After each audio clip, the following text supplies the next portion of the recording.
Hello and welcome back to the channel. LC here, back with some new content on Marvel's Midnight Suns. Now this game came out on Friday, so I've been grinding it out all week, trying to beat the game and kind of level up every character and stuff like that. So today what I have for you is 10 tips to help you get started in Marvel Midnight Suns. So what I want to do is try and ease the transition from anybody else that's coming from other strategy games, because this game plays very differently, but I love the combat in this game. So I got 10 tips for you guys to help out with the battle engine in this game, and just to kind of get a feel for everything, the deck management and everything like that. If you are new here, make sure you like, comment, subscribe. Let me know what you think about the game, but let's go ahead and get started. So to start with, coming in at number 10, we have probably what is one of the most important elements of this entire gameplay, and that's going to be the environmental interactions. Believe me when I say that this will consistently be the difference between a win and a loss. In any given match, environmental damage will account for anything from 40 to 60% of your overall damage, and depending on the stage and the heroes that you're currently running, it could potentially be more. So let's start with the basics. On every single match, there will be several items of interest that are interactable, everything from exploding gas cans that have very large AoE effects to generators that can stun opponents. So the first thing you want to do at the beginning of every match, what I try and do, is take an account of all the locations and how you can best utilize them, right? You want to start drawing your plans immediately about how you can use environments to your advantage. Each interaction that you use with the environment will require a minimum of at least one heroism in order to interact with, and it will typically destroy the interactable after it's been used. Keep in mind that if you're using quick or knockback cards, you can knock an opponent into certain barriers without destroying them. So keep that in mind if you're trying to get the max utility out of some of these items on the map. Also, some enemies may be carrying cards that can help negate the cost of environmental attacks or boost their effects like double and stuff like that. So definitely be very aware of your surroundings and how to best utilize them. That should be at the forefront of your mind on every single match. And in closing, when it comes to environments, positioning your characters around each interactable and their subsequent knockback arcs will definitely be key in every battle. This is literally me on the final mission. I just had to kind of tweak where the knockback arc would go send the opponent flying, and it allowed it to do more damage. So keep that in mind because that's going to be very critical. So don't just look at it and then mash X. You want to kind of see where the arcs are and then try and position it to get the most damage out of each interactable. And then coming in at number 9 and number 8, we have deck management and efficient card play strategies. So to start us off with, by default, each character comes with 8 cards, skill cards, attack cards, heroic cards, and stuff like that. And they have them very balanced, right? They have like 2 quick attacks, 2 regular attacks, some skills in there and stuff like that. They give them to you very balanced. So you can definitely switch that up as much as you want and try and prioritize, what you think you want each character to go for. If you want them to just mainly be an attacker, you want them to be based on skilling and buffing and stuff like that, that's all fine. There really isn't a wrong choice when it comes to character builds. There's only like a few hazards that I would say about that. Number 1 is definitely make sure you always have quick attacks. What I ended up doing was building a deck that had virtually no quick attacks in it. So I always had to wait and I started getting overwhelmed by the mob. So make sure you don't do that. In the end, there really isn't a wrong choice here. In fact, most of your characters will likely end up becoming kind of a hybrid between the two options. In the end, it really just comes down to dealer's choice. I'll only say 2 things in relation to this. By about the midway point of the game, be ready to shuffle your decks on a pretty frequent basis to adapt to the enemy and the objective type that you're going to be following after, because after a while, it's definitely not going to be one size fits all. You're going to have different objectives, different boss types and stuff like that. So if you plan on going to every single encounter with the same deck, it's going to be unnecessarily difficult for you. I would definitely be ready to shuffle up your deck, change some cards in and out, in addition to the heroes that are going to be mandatory. There's a lot of missions where there's force deployed, so you want to make sure your deck will work well with that character, things of that nature. And while some cards may seem like a waste, they don't do a lot of damage and stuff like that, you definitely want to make sure that you always have at least one character kind of loaded with quick attack cards, or at least have them evenly dispersed amongst all 3 team members. You'll come to find that this game absolutely loves to send legions upon legions of mindless reinforcements each round, so it's really critical to make sure you don't get swarmed. We'll talk about that a bit more later. So let's talk about some general card play stats. The base idea when it comes to the skeleton model for Midnight Suns combat is going to be using quick attacks or skill cards to build up your heroism gauge, which will allow you to unleash much more powerful attacks, or to use your heroism to blow up your enemies, with environments and stuff like that. There's a few really just de facto pure support characters in the game, like Nico, Strange, Wanda. If you want to use those characters to kind of be like a heroism battery and a buff engine to kind of keep your team juiced up for your attack phase, that's also a good strategy to employ as well. While that's more of a typical outline of the game's standard gameplay loop, the thing that makes Midnight Suns quite addicting is the random nature of each card that's drawn and redrawn throughout the battle.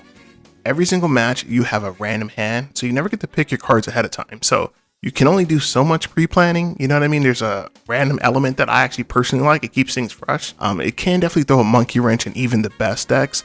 But through all my like 60 hours of gameplay, I never once drew a hand that was completely useless. I never had a hand that was just like, wow, this is ass. There's always something you can use within there.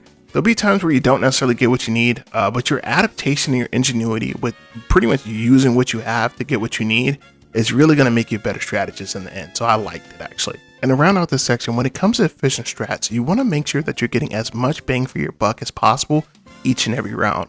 You'll quickly come to see that some cards naturally want to be used before others. For example, Nico's Empower card reduces all heroism costs for certain cards down to 0, so naturally you want to play that first before you pull out your big guns. The same goes for cards that provide things like buffs to allies or debuffs to enemies. You want to make sure you use those first before you bring out the massive attack cards and stuff like that. You only get 3 card plays each round, so you want to make sure you maximize that out. Because after that, you want to make sure that you're not only offensively good, but defensively ready for the next round as well. So that's going to go a very long way. And one thing for sure is make sure you're taking the time to read the cards, not just offensively, but defensively as well. Every single card normally has a little description off to the side. Read all of that. If you're kind of just skimming through that, you're going to miss like some critical stuff. Like some cards might say, hey, after you use this, you have to, discard your whole hand, like with Ghost Rider. So if you're using that at the beginning and you discard your whole hand and you don't have other cards to redraw, you just wasted that whole turn. Also, if you're just kind of perusing the map, if you hover over enemies, you can see off to the left what their status is, if they have any type of blocks or stuff like that. If they have any type of status effects, it tells you everything you need to know right there. It's quite informative, so keep that in mind as well. And then coming in at number 7 and number 6, we'll be talking about how time is not your friend and also target selection. Now, Midnight Suns, unlike most other strategy RPG systems I've encountered to date, ensures that you're kind of always under the gun. The game is designed from the ground up to be a constant race against the clock to clear certain enemies off the map before the dreaded reinforcements appear. So like I mentioned, time is not your friend. So say if you're like me, you have more of a slower or a passive approach to risk management and unit positioning, with strategy games, this is certainly going to be a radical change of pace that can either be exciting or frustrating at times. The main idea here is at the start of each match, you want to make sure you eliminate as many problematic units as quickly as possible. If I had to put them in a hierarchy, I would say get rid of the opponents like this. Number 1, any opponents that can summon reinforcements. Anybody that can keep flooding the field with more and more people, obviously get rid of them as soon as you can. And the second, I would say any units on the field that can duplicate, they get rid of them next. They're essentially going to double the amount of combatants on the field quite quickly, so keep that in mind. And moving on, extremely heavy damage dealers, you want to make sure that if you have an opportunity to KO them, get them off the field quickly, because if you have somebody on the field that's doing like 200, 300, 400 damage in one pop, you're going to be dead pretty quickly. So make sure that you make them a priority for sure. The main objective here is to not get overwhelmed. That's the entire prerogative here. If you end up with like a bum ass hand or you lack any quick attacks, you can easily get KO'd by random mobs if you have no AoE attack, or you lack the heroism necessary to execute the actual card or to, use any type of interactables. You can definitely lose matches that you should have won. And the only exception to the stuff I just said really is going to be boss encounters. Depending on how insanely powerful they are or troublesome their nature is, some of their movesets are really just annoying. Sometimes it's in your benefit to just get them off the field as quickly as possible before they can do any more damage, but it depends. Some of them like Venom, they can be kind of annoying. Anybody that has binds and stuff like that can be kind of annoying, but your mileage might vary. Some of them you might not find as troublesome. You don't, you're fine with just kind of letting them roam. It's up to you. And then coming in at number 5, let's talk about tanks. The meat shields, the ones who keep everyone safe, the damage sponges. Let's talk about them. So some characters in the game are clearly designed to be tanks and kind of just absorb damage. Both of the captains, Marvel and America, are pretty much best suited for this task. Their entire toolkits are designed around building up their block meter and taunting opponents to really take the heat off of their more fragile peers. The block meter in this game is truly invaluable. It's quite insane actually. It essentially gives you like an entire bar of like, they have to get through the block before they can get to you. It's pretty much like a lot of mulligans, honestly. If you get like even like, it's like 100 block or something like that early on, you can take maybe 1 or 2 hits before you actually start taking damage. So that's going to be pretty critical. Any character that can give themselves or other characters block really is just, they're that guy. Because they are going to greatly increase your survivability out there on the field. So So do not sleep on that. Getting characters blocked, and if they get blocked plus a counter, that character actually becomes insane because they're going to be able to block, not take any damage. Also counter, they're too good. I would recommend building both of the captains as being damage sponges or tanks because they're just kind of best suited for that. They're not really, I don't find them that strong offensively, but as tanks, they're ridiculous. I think that they're some of the most invaluable units in certain cases. I think they are just unparalleled. And then moving on to number 4, let's talk about the Horde. As I mentioned before, you will be flooded every single round with reinforcements at the conclusion of each round with pretty much easy to kill enemies. Sometimes there might be like 3 reinforcements and one of them's like, a little more hardy than the other ones. You need to have a game plan to quickly dispatch these foes and keep their playing field even, especially in some of those last 5 missions. If you let the reinforcements come in and you aren't dispatching them, or you aren't even killing 2 of them, you will quickly get overrun and you will die. One of the recommendations that I have for this is if you are aware that you're going into a mission or even a side mission that has, a lot of mobs, or it says, something in the description about, you need to slay a certain amount of enemies or you need to maintain and stuff like that. Just be aware that there's always going to be those reinforcements coming in. So the characters I like to use for that is going to be Blade, Wolverine, and Hulk. And in particular, Blade and Wolverine, you get right out the gate. So you can use him for any situations like that.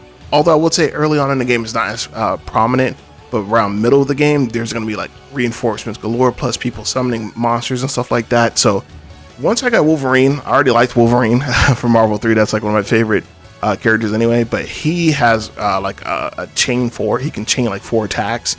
Any characters that can chain 3, 4 attacks, they are going to be your mob slayer. They're going to be able to get all the little fodder characters out of the way, or at least be able to taunt them and stuff like that in Wolverine's case, to just draw their attention away from people that might be close to death or they have low HP or something like that. That's going to be very critical. Now when you do get Hulk, you get Hulk near the end of the game. He does also work in the same capacity, but has a bit more higher cost, but he does get rage as well. So he does work as kind of a tank, a pseudo tank, but he's very powerful offensively as well. So keep that in mind. Now, not only do these characters really have multi-hitting attacks, but you can pair them with things like if you have Blade with Bleed. So say you gave him, one of the passives that give him Bleed, and then he does the multi-hitting. If you give 3 people Bleed, that's normally 100 or so. It's a percentage, I want to say, of their overall hit points. You could be doing hundreds of damage per round, passively. And I think that makes characters like Blade extremely powerful. Any characters that can do multi-hitting, it's not only good for just slaying the mob, but if you can tie a status effect to that somehow, that's going to be extremely good. And I think in time, other combinations will work just as good, if not better. But I think for now, that's my go-to for sure. Coming in at number 3, let's talk about some status effects. So one thing that you'll notice pretty quickly with increasing frequency is the amount of status effects you'll encounter throughout battles, to the point where late game you can expect allies to be riddled with everything from Bleed, Vulnerable, Marked, almost every single round. Every single round, at least one of your people are going to have some type of status effect. And that's going to be quite problematic, over time. Understanding and having a game plan for these status effects will be key in your success throughout your playthrough. To start with, the only real counter to this is Resist, which may allow you to possibly negate the status effect or damage outright in certain scenarios. However, there are a very limited number of cards in the entire game, let alone each character's deck, that are going to actually grant this buff, so you're kind of stuck with dealing with status effects a lot of the time. This cycles again back to what we spoke about, target selection and priority. So make sure that you get those characters off the field that can cripple your entire team. Once I had 2 characters that were confused for 3 rounds each, and that was it. That was the end of the match. I couldn't do anything else. So you want to make sure you get characters off the field that can do that. The Nest Mothers, I want to say 3/4 into the game, and they summon those glyphs, those altars or whatever. Eliminate those as quickly as possible, because that's how I ended up dying. So that's definitely got to be a priority for sure. On the flip side of the coin, do not sleep on characters that also provide buffs. Characters such as Nico and Strange, they can literally upend the entire match with one single buff. So keep that in mind when selecting your deck for each battle, right? Just make sure your deck is appropriate for the map and objective that you're going into, but don't sleep on buffs. I kind of did for half of my playthrough, but they are extremely powerful. And in sliding in at number 2, we have team composition. Now I plan on making a pretty in-depth, thorough guide once I've pretty much unlocked everything. I've got everybody to level 25, I got all their cards and stuff like that, and I've kind of put them through their paces to see who is a standout. there's always going to be something broken. You know what I mean? We haven't quite found it yet as a community. I've been on the Reddit and stuff like that, but there's pretty strong combinations. But I do really appreciate the versatility in this game. There's not any character so far that's like, wow, this character is kind of bad. I think the two, honestly, for me, that are kind of underwhelming are Spider-Man and Wanda. And I think just because I haven't played both of them enough and I don't have all their cards, but there's some clear standouts. There's some characters that I think are just like busted. I think Hunter obviously is incredibly good. He has the most versatility between his light and his dark cards. But just kind of think of like team comps, right? The team comp I want to talk about today is going to be Hunter, Ghost Rider, and Nico. This is one of my favorite ones. With Hunter, you have the option for hybrid play, including healing, building heroism, and he's a decent DPS for single and multi-hitting attacks. I actually like some of his single attacks are extremely powerful. This pair with Nico, who also has access to some of the game's best healing options like Restore and decent damage potential. Her damage potential is pretty good. Both of these characters can serve as an excellent catalyst for Ghost Rider because he's very heroism hungry. And if you use him as your main damage dealer, he's going to do a lot of damage to himself. So you need characters there that's going to be able to top him off. If you use something like Penance there or any of his attacks that damage himself, he's gonna be dead quickly. You know what I mean? Even though he's very powerful, he can one-shot some of the late game enemies, which is crazy. But he's gonna be like a half health and stuff like that. So having both of them have healing options on the field with him is incredibly valuable. I look forward to breaking down the team compositions, but for the time being, let me know what you guys think about team comps and who you're using. Who do you think is broken so far? I do think this is one of the most entertaining parts of any type of strategy RPG game or any RPG game is finding those really fun combinations. And they don't necessarily have to be broken, but you know, they work really well together. I always enjoy that for sure. And for the grand finale coming in at number 1, we have what I'll refer to as character investment. This is probably the most critical underlying component that has a direct effect on all combat that takes place in Midnight Suns. To start with, I will say that the game is pretty balanced, like I mentioned before. Which is a godsend because the game often makes you, take these side missions or regular story missions with force deployed units. And if one of them was complete trash, it would not be fun, obviously. So what I would say is it's critical to make sure that you take the time to build up all the characters, the entire roster, and make sure that you actively utilize them on missions. This will allow you to quickly build up your friendship with them, which will give you access from everything from team attacks to direct contributions to their stats in battle. Now, while I'm not the world's biggest fan of the kind of like the Three Houses-esque Abbey missions and some of the character interactivity, it kind of rings hollow in some cases, it's whatever. It is a fundamental part of ensuring that you do well in battle. Even if you don't like these parts, don't skip on the one-on-one conversations. Don't skip on like the group clubs and stuff like that. All of that's going to be critical to making sure that you can raise up the friendship meter. Once you get to friendship meter 5, you'll be able to do their Midnight Sun trial, which allows you to unlock their ultimate, making them even stronger. So it's going to be quite game changing for most of the roster, not to mention all of those outfits are super sick. So make sure that's the best battle tip I can give you is to make sure you're prepared before you even step in battle. Don't lose at the character select screen because you have been out there grinding appropriately. And that's going to do it for 10 battle tips for Midnight Suns. Let me know what you think about the game so far and what tips you have for other players. Drop them down in the comments, strategies, tactics, and stuff like that. And let me know what you want to see next on the channel. Till next time, LC signing out. Peace.